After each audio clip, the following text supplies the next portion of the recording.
Hello all, welcome back to our channel. So students, in this video we will discuss the Telugu subject యొక్క నాటకం lesson.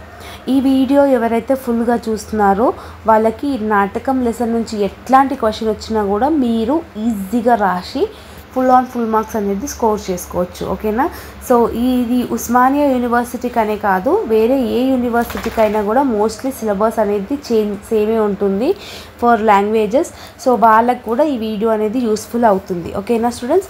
So without getting late, let's get in to the video. Students, సాహిత్య ప్రక్రియ పరిచయంలో మొత్తం మీకు 5 లెసన్లు ఉంటాయి. మొదటి lesson వచ్చేసి నాటకం, సెకండ్ది నవల, థర్డ్ది కథానిక, ఫోర్త్ది జీవిత చరిత్ర, ఫిఫ్త్ది వచ్చేసి ఉపన్యాస కళ. ఈ 5 లెసన్లు ఉంటాయి. సో ఈ 5 లెసన్లో మనం ఈరోజు నేర్చుకునేది నాటకం లెసన్. సో నాటకం నుంచి క్వశ్చన్ వస్తే నేను ఇప్పుడు ఎక్స్ప్లెనేషన్ చేసిన ఏదైతే ఉందో దాన్ని బట్టి దాన్ని రెఫరెన్స్ లాగా పెట్టుకొని మీరు ఓన్గా రాస్తే సరిపోతుంది. 6th సెమిస్టర్లో సబ్జెక్టులు స్టోరీస్ లాగా ఉండవు కాబట్టి వీడియో చేయడం జరుగుతుంది. నా ఎక్స్ప్లెనేషన్ వీడియో అనేది మీకు ఈజీగా ప్రిపరేషన్కి హెల్ప్ఫుల్ అవుతుందని అనుకుంటున్నాను. సో నాటకం లెసన్ స్టూడెంట్స్, సాహిత్య ప్రక్రియలో కొన్ని చదువుకొని ఆనందించేవి అయితే మరికొన్ని చూసి ఆనందించేవి ఉంటాయి. సో కొన్ని చదువుకొని మనము ఆనందపడితే కొన్ని చూసి ఆనందించే ఉంటాయి. చూసి ఆనందించే సాహిత్య ప్రక్రియలో ముఖ్యమైనది నాటకం. నాటకం means nothing but script. Okay, ప్రేక్షకులు సాహిత్య స్థాయిలో సంబంధం లేకుండా ఆనందం కలిగించే ప్రక్రియ నాటకం. అంటే ఎంత రిచ్ మ్యాన్ అయినా, ఎంత పూర్ మ్యాన్ అయినా కూడా ఒక జోక్ వస్తే మనం నవ్వుతాం, ఒక నాటకం వస్తే మనలో ఒక తెలియని ఆనందం అనేది ఉంటుంది. ఒక సినిమా చూస్తే మనకు ఒక టైప్ ఆఫ్ హ్యాపీనెస్ అనేది ఉంటుంది. అది రిచ్ పర్సన్ అయినా పూర్ పర్సన్ అయినా అని అంటున్నాడు. సో నాటక ప్రదర్శనలో పాత్ర శక్తిని బట్టి ప్రేక్షకులను ఆనందిస్తారు. సో నాటకంని ఎంత మంచిగా పోర్ట్రే చేస్తే అంత ఆనందంతో ప్రేక్షకులు అనేది, ఆడియన్స్ అనేది అంత ఆనందంగా చూస్తారు అని అర్థం. నెక్స్ట్ నిర్వచనం అంటే దాని యొక్క ఒరిజిన్ కానివ్వండి, హిస్టరీ కానివ్వండి, ప్రొసీజర్ కానివ్వండి, ఇట్లుంటుంది. ఇవి మాత్రం కంపల్సరీగా రాయాలమ్మా. సాహిత్య ప్రక్రియలో నాటకం అనేది ఇంత అండ్ నట అనే ధాతువు నుంచి నాటకం ఉద్భవించింది. సో ఇంతవరకు ఏదైతే ఉందో ఇది కంపల్సరీగా మీరు నేర్చుకోండి. ఓకేనా? నట అనే ధాతువు నుంచి నాటకం అనే పదం ఉద్భవించింది. ఈ ధాతువు నుంచి నటనం, నటి, నటుడు అని పదాలు కూడా ఏర్పడ్డాయి. నటులచే ప్రదర్శించబడేది కాబట్టి దీన్ని నాటకం అంటారు. యాక్టర్స్ ఉంటారు నాటకం అంటే. అవునా? ఫర్ ఎగ్జాంపుల్ ఇప్పుడు రామాయణం ఉందనుకోండి, రామాయణం వేస్తున్నాము, క్యారెక్టర్ స్క్రిప్ట్ వేస్తున్నారు, నాటకాలు వేస్తున్నారంటే దాంట్లో రాముడు కావాలి, సీత కావాలి, లక్ష్మణుడు కావాలి, ఎవరైతే రిక్వైర్డ్ క్యారెక్టర్స్ ఉంటారో వాళ్ళు ఉంటారు. సో నటులు లేకపోతే నాటకం అనేది ఉంటుందా? యాక్టర్స్ లేకుండా సినిమా అనేది ఉంటుందా? ఉండదు. సేమ్ ఇది కూడా అంతే. వేదిక మీద ప్రదర్శన జరుగుతుంటే కాబట్టి దీన్ని దృశ్యం అంటారు. వేదిక మీద, స్టేజ్ మీద దీని యొక్క స్కిట్ అనేది ప్రదర్శనం అవుతుంది కాబట్టి దీన్ని మనము దృశ్యం అని కూడా అంటారు. ఈ దృశ్యాన్ని దృశ్యకావ్యం, ప్రేక్షకావ్యం, ప్రేక్షణీయం అని కూడా అంటారు. సో ఇది కూడా ఇంపార్టెంట్. దృశ్యకావ్యాన్ని ప్రేక్షకావ్యం, ప్రేక్షణీయం అని కూడా అంటారని కూడా నేర్చుకోండి. ఓకేనా? నెక్స్ట్, రూపాలను నటులు ఆరోపించుకుంటారు కాబట్టి దీన్ని రూపకం అని పిలుస్తారు. అంటే ఇప్పుడు ఫర్ ఎగ్జాంపుల్ రాముడు క్యారెక్టర్ వేస్తున్నాడు అనుకోండి, రాముడు గెటప్లో ఉండాలి. జీన్స్ ప్యాంట్ టీషర్ట్ వేసుకొని నేను రాముడు అంటే మనం చూస్తామా? సో ఒక పాత్రని మనము నటిస్తున్నామంటే దాంట్లో మనం జీర్ణించుకోవాలి.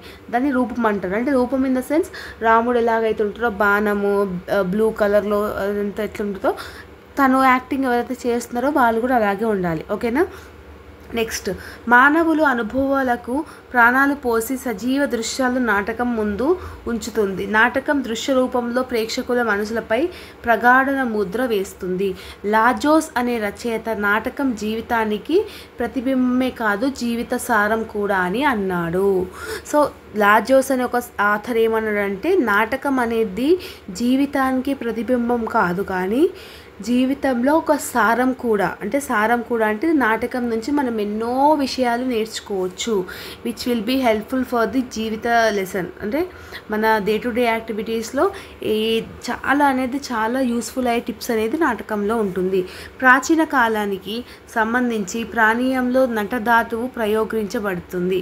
సో ఇంకొకటి ఏమని రాసుకోవచ్చు చేస్తారంటే ఇక దీని గురించి మీరు ఓన్గా రాయండి. నేను ఏదైతే చెప్తున్నానో బుక్లో ఉన్నది యాస్టీస్గా నేర్చుకొని రాయాలన్న రూల్ లేదు. కొన్ని పదాలు పెద్దగా ఉంటాయి. సో నేను వీడియోలో ఎలా అయితే మాట్లాడుతున్నానో దాన్ని మీరు ఆన్సర్ రూపంలో ప్రొడ్యూస్ చేయండి అనమాట. సో అలాగే మీరు రాయండి. So that it will be get correct only. మనం తెలంగాణలో ఉన్నాం కాబట్టి తెలంగాణ భాష రాసినా కూడా ఏం మన తప్పేం అయిపోదు. ఓకేనా? సో కొంతమంది ఏం చేస్తారంటే ఆ మెటీరియల్స్ ఉన్న పదాలను తిప్పి గుర్తుపెట్టుకొని బై హార్ట్ చేసి బట్టి కొడుతూ ఉంటారు. సో అలా చేయకపోయినా పర్లేదమ్మా. మీకు ఎంత గుర్తుంటే అంత రాయండి. ఎంత ఓన్గా రాస్తే అంత మంచిది మీకే. ఓకేనా? సో లోకంలో అనుభవించే సుఖదుఖాలను అభివీయం ప్రకటించుకునే దాన్ని నాటకం అంటారు.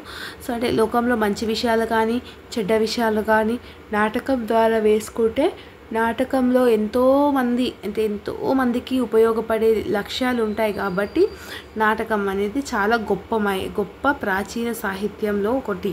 ఓకేనా? ఒక నాటకం చేయాలంటే ఏమేం లక్షణాలు అనేది ఉండాలి? నాటక లక్షణాలు. నాటకంకి మినిమం 5 నుంచి 10 అంకాలు ఉండాలి. అంటే 5 to 10 స్టేజెస్ అనేది ఉండాలి. నాంది, ప్రస్తావన, ఇతివృత్తం ఇట్లాంటివన్నీ ఉంటాయి అన్నమాట. నాంది, ప్రస్తావన, ఇతివృత్తం, నాయకుడు, రసం, అంగ విభజన, అర్ధోపక్షాలు, భరతవాక్యం ఉండాలని ప్రాచీనులు చెప్పారు. సో ఈ సైడ్ పాయింట్స్ ఏవైతే ఉన్నాయో లైక్ నాంది, ప్రస్తావన ఇట్లాంటి వ్యాస్టీస్గా మీరు నేర్చుకొని రాయాల్సింది. ఓకేనా?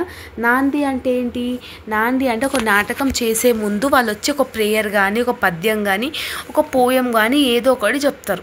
సో దాన్ని మనం నాంది అంటాం. ఇది కంపల్సరీగా ఒక లక్షణం. ఒక నాటకం చేయాలి అని అంటే నాంది అనేది కంపల్సరీగా ఉంటుంది. ఓపెనింగ్ ప్రేయర్ అనమాట అనుకోండి. ప్రస్తావన అంటే ఎవరో ఒకరు వచ్చేసి ఈరోజు రామాయణం నాటకం అవుతుందా, మహాభారతం నాటకం అవుతుందా ఒక బ్రీఫ్ ఇంట్రొడక్షన్ ఇచ్చేది. దాన్ని ప్రస్తావన అంటాం. సో అట్లా ఒక్కొక్క దాని గురించి మీరు ఓన్గా రాసినా కూడా సరిపోతుంది మా. ఓకేనా? ఆ సైడ్ పాయింట్లు పెట్టేసేయండి. మళ్ళీ ఒక్కొక్క దాని గురించి వివరంగా రాస్తూ పోండి. ఓకేనా? నెక్స్ట్ ఇంకొకటి ఏం రాస్తారు ఈ నాటకంలో అంటే నాటకం ఎంతో గొప్పమైనదని రాయండి. ప్రేక్షకులు ఎంత హార్ట్ టచింగ్ ఉండాలి అనేది ఎక్కడ డిపెండ్ అవుతుందంటే నాటకంలో యాక్టర్స్ అంత మంచిగా పోర్ట్రే చేయాలన్నమాట. ఓకేనా? వాళ్ళు ఎంత మంచిగా యాక్టింగ్ చేస్తే అంత ప్రేక్షకులకు అనేది ఎక్కువ కనెక్ట్ అయ్యి ఉంటారు అనమాట నీ స్క్రిప్ట్కి. ఇది కూడా ఒక one of the most important లక్షణాలు ఆఫ్ నాటకం. సో ఇదంతా ఏదైతే అవుతుందో ఇప్పుడు నేను స్క్రోల్ చేస్తుందంతా మీరు ఓన్గా రాసినా సరిపోతుంది. ఇదే దాన్ని మీరు తిప్పి రాసేసినా సరిపోతుంది. ఓకేనా? 3 sides అయితే కంపల్సరీగా రాయాలమ్మా. 3 sides కన్నా తక్కువ రాస్తే మాత్రం ఆన్సర్లు అంత మంచి మార్క్స్ అనేది రావు. నెక్స్ట్ ఇంపార్టెంట్ ఏంటంటే కన్యాశుల్కం. ఇది చాలా ఇంపార్టెంట్. కొన్నిసార్లు అడిగే ఛాన్స్ కూడా ఉంది. కన్యాశుల్కం అనేది ఒక స్టోరీ. ఆ స్టోరీ అనేది ఏంటి ఇప్పుడు నేను ఈజీగా చెప్తా. క్రీస్తు శకం 1880 ప్రాంతంలో విజయనగర పరిసర ప్రాంతాలలో కన్యాశుల్కం అనే దురాచారం ప్రజలం ఉండేది. కన్యాశుల్కం అంటే ఏంది? డబ్బు పిచ్చితో వాళ్ళ ఉన్న కూతుర్లను ముసలి వాళ్ళకి ఇచ్చి పెళ్లి చేసేదని అంటారు. సో వాళ్ళని మనం కన్యాశుల్కం అనేది అంటాం అనమాట. సో అది ఎక్కువ విజయనగరంలో ఎక్కువ అయిపోయింది. ఏ కాలంలో? 1880 కాలంలో ఎక్కువైంది. కన్యాశుల్కం అంటే వరుడు వివాహ సందర్భంలో వధువు తల్లిదండ్రులకు ఇచ్చే సొమ్ము. సో దాన్ని అట్లా ఇస్తారని చెప్పేసి తెలిసి చాలామంది వాళ్ళ పిల్లలని చైల్డ్ మ్యారేజెస్ కానీ ముసలి వాళ్ళకి ఇవ్వడం కానీ ఇట్లాంటివన్నీ చేసినారు. కొన్ని బ్రాహ్మణ కుటుంబాలకు చెందిన ధన వ్యోమహంతో ముక్కు పచ్చరాలని తన కుమార్తెలను ముసలి వాళ్లకు ఇచ్చి వివాహం చేసేవారు. సో కొంతమంది బ్రాహ్మణుల కుటుంబానికి చెందిన వాళ్ళు ఏమవుతారనంటే చాలా రిచ్ పర్సన్స్ ఉంటారు. వాళ్ళు ఎక్కువ యాటిట్యూడ్ ఉందని చెప్పేసి చాలా పూర్ వాళ్ళ కూతుర్లకి పెళ్లి చేసుకొని డబ్బు మోహంతో. ఓకేనా? డబ్బు ఇస్తే వాళ్ళ కూతుర్లని ముసలి వాళ్ళకి ఇచ్చి పెళ్లి చేయడం కానీ ఇట్లాంటివన్నీ ఎక్కువ అయిపోయింది. సో అట్లానే ఈ స్టోరీ అనేది ఇందులో మొదలవుతుంది అని అర్థము. సో ఇందులో ఏమేమి ఉంటాయనంటే ఇందులో ఎవరు ఉంటారు? సో ముసలి వాళ్ళకి తన కూతుర్లని ముసలి వాళ్ళకి ఇచ్చి వివాహం చేసేవారు ఇది కన్యాశుల్కం అంటాం.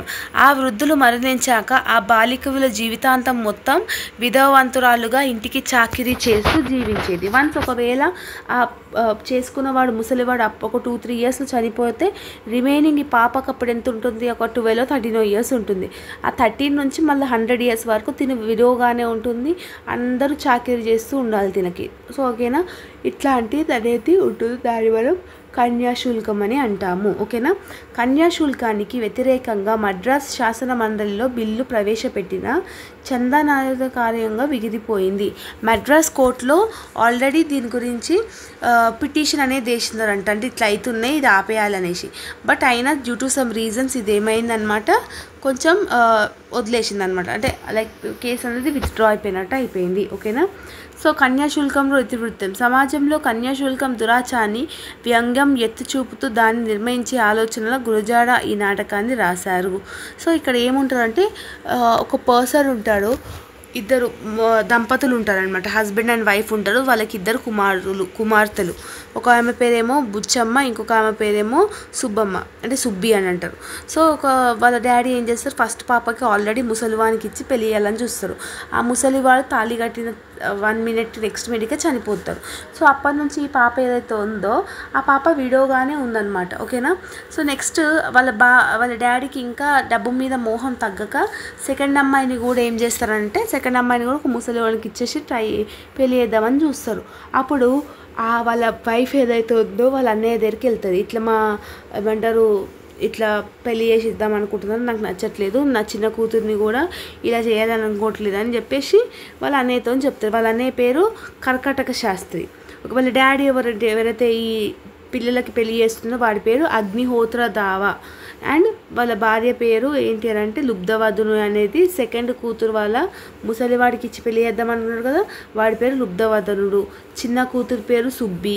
పెళ్లి చేయాలని నిశ్చయించాడు. తన మధ్య రామపంతులు అని చిన్న కూతురి బాల్య వివాహం చేయడం ఇష్టం లేని అగ్నిహోత్రదారుల భార్య వెంకమ్మ వెళ్ళి కర్కటక శాస్త్రితో కోరుకుంటుంది. కర్కటక శాస్త్రి అంటే ఎవరు, అగ్నిహోత్రదారి అంటే వాళ్ళ వైఫ్ ఎవరు, వెంకమ్మ వాళ్ళ అన్న అనమాట. సో ఎట్లాగైనా చెడగొట్టు అని అంటే ఇది చెడగొడతాడు లాస్ట్కి మ్యారేజ్ని. సో కన్యాశుల్కం అనేది ఎలా జరిగింది, ఎట్లా ఉంటుంది, ఎట్లా చేస్తాము అనేది దాని గురించి మాత్రమే ఈ వీడియోలో నాటకం అనేది ఉంటుంది. ఓకేనా. సో నాటకంలో మొత్తం ఇవి నేర్చుకుంటే, ఇప్పుడు ఏవైతే వీడియోలో చెప్పినవి నేర్చుకుంటే సరిపోతుంది. ఇంకా ఎక్స్ట్రాగా అడిషనల్ పాయింట్స్ మీరు రాస్తూ నేర్చుకున్నా సరిపోతుంది. ఇప్పుడు మీకు స్క్రీన్ మీద చూసిన పీడిఎఫ్ మాత్రం టెలిగ్రామ్ ఛానల్లో ఆల్రెడీ అప్లోడ్ చేసి ఉన్నాను, ఒకసారి చెక్ చేసుకోండి. మళ్ళీ ఈ పీడిఎఫ్ పెట్టలేక అని మాత్రం ప్లీజ్ నన్ను అడగకండి. ఓకేనా. ఐ హోప్ దట్ మీకు ఈ నాటకం లెసన్ అనేది ఈజీగా అర్థమైందని అనుకుంటున్నాను. షార్ట్ అండ్ స్వీట్గా ఈజీగా జల్దీ అర్థమయ్యేటట్టు ఉండాలని చెప్పేసి వీడియో చేయడం జరిగింది. ఒకవేళ ఈ వీడియో నచ్చినట్టయితే మాత్రం కింద కమెంట్ సెక్షన్లో కమెంట్ చేయండి. దాన్ని బట్టి నెక్స్ట్ వీడియోస్ పెట్టాలా అవుతా అనేది ఆలోచిస్తాను. ఓకేనా students. So this is all about the video students. మీకు ఈ లెసన్ ఈజీగానే అనుకుంటున్నాను నా ఎక్స్ప్లెనేషన్ ద్వారా. బికాస్ 6th సెమ్లో చాలా మంది స్టూడెంట్స్ తెలుగు సబ్జెక్ట్ ఎక్స్ప్లెనేషన్ చెప్పాక నువ్వు చెప్తే ఈజీగా అర్థమవుతుంది అని అన్నారు. సో నాకు ఐ హ్యావ్ ట్రైడ్ అనమాట. సో మీకు ఎలా నచ్చిందో, అర్థమవుతుందా లేదా అనేది కమెంట్ సెక్షన్లో మాత్రం డెఫినెట్గా చెప్పండి. So that I will get to know నేను చెప్పేది మీకు అర్థమవుతుందా లేదా అని చెప్పలేదు. ఒకవేళ మీకు అర్థం అవ్వకపోతే నేను ఇంత బలం వీడియో పెట్టి కూడా వేస్టే కదా. సో దాని విషయంలో ఈ వీడియో అనేది చేయడం జరుగుతుంది. ఓకేనా. I know that compare to the all semester languages 6th semester 5th semester Telugu అనేది కొంచెం డిఫికల్ట్గా ఉంటుంది. సో అందుకని అది నాకు తెలుసు కాబట్టి నేను వీడియోస్ అనేది చేస్తున్నాను పర్టికులర్గా.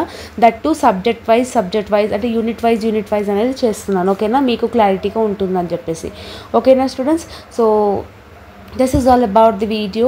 If you like this video, then do like, share, comment and subscribe to our channel and share with all your friends and groups, because ఈ వీడియో షేర్ చేస్తే వాళ్ళకు కూడా ఈ లెసన్ గురించి ఈజీగా అండర్స్టాండ్ అవుతుంది. And comment down in the comment section how you felt about the video. Okay. So ఈ వీడియోలో ఇంకేమైనా మీకు అర్థం కానివి ఏమైనా ఉన్నా కూడా, ఏమైనా డౌట్స్ ఉన్నా related to the other subject doubts ఉన్నా కూడా మీరు కమెంట్ చేయండి. Notes PDF I have already uploaded in Telegram group link is given in the description box. You can join the Telegram group for the notes PDFs. Okay students, all the very best for your examination as well as the preparation. I hope that you have started your preparation. So మీకు ఏ doubt ఉన్నా నాకు comment సెక్షన్లో comment చేయండి. See you all in next video.